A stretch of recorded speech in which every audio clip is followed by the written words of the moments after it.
Hi everybody, I'm recording this video in order to talk about what all of you were able to do with the Non-GMO website by applying the information on bias that you got from the assigned reading.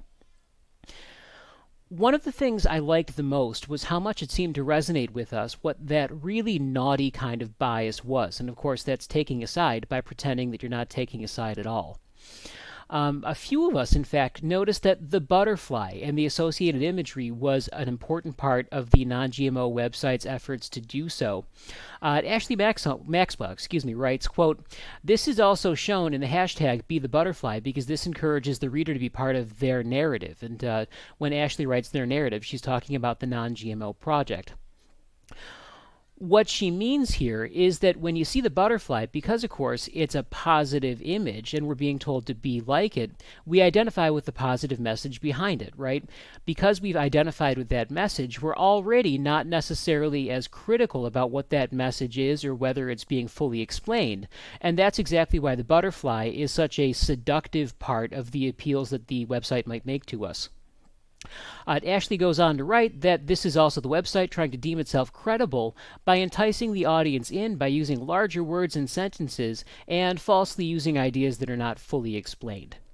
Haley Williamson, picks up on this when she writes that really the problem is that there's no real explanation of why GMOs are so bad in the first place. And this is true. The website's full of things that will make us think of just how bad GMOs are, and full of claims about the various things that we can do to buy non-GMO products, but there's no scientific evidence, and there's certainly nothing that is credible and authoritative about why they're bad. Matthew Schmucker asks, well, if this is unintentional or unconscious, is it necessarily the same as conscious bias? And my answer would be maybe yes, maybe no. Yes, in the end, bias is bias, but no, in that I think that actually the unintentional or unconscious kind is much more dangerous.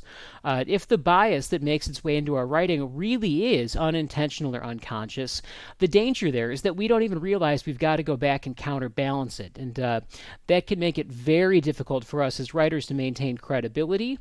And if we're really convincing, it might even mean that our reader doesn't even realize how much bias they're agreeing to without realizing it.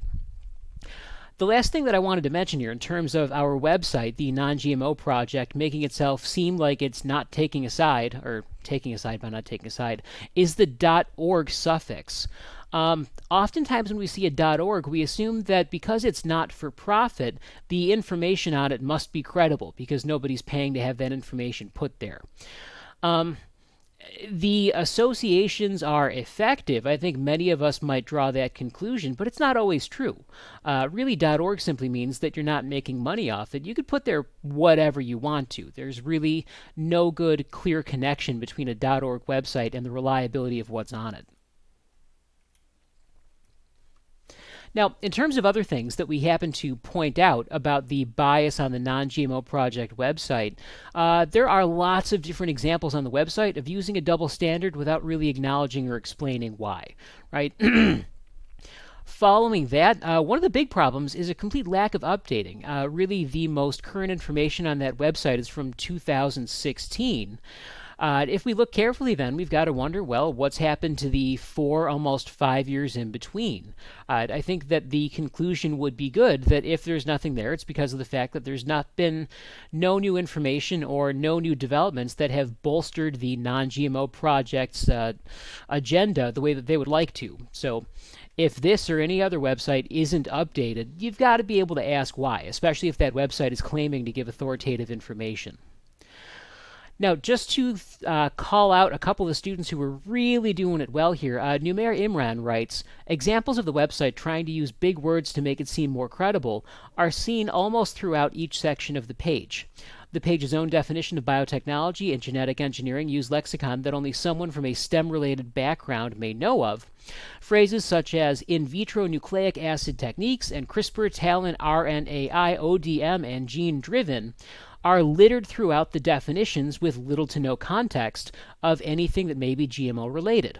In contrast to this, whenever the page tries to talk about or define anything non-GMO related, it uses layman's terms that any average person can understand and that will help them get what the page is trying to say.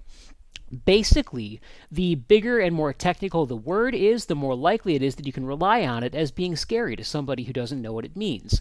The opposite is true. The better you're able to place your ideas into layman's terms, the more comfortable the reader will be with those layman's terms by default.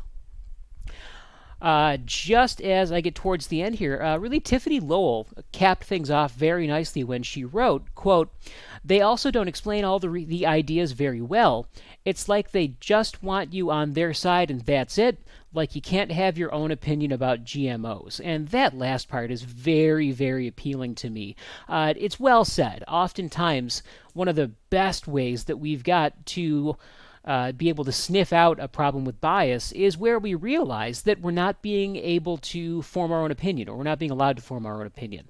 If it seems like there's only one opinion that's correct and all others are wrong, it's almost a guarantee that there's so much bias there that actually we can't believe what we're finding.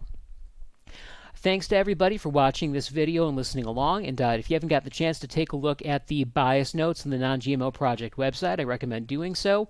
If nothing else, having watched this video, you'll now know exactly what to look for. And believe me, the evidence is everywhere. For now, be safe. I'll be in more touch soon. Take care, everybody, and I'll talk to you later.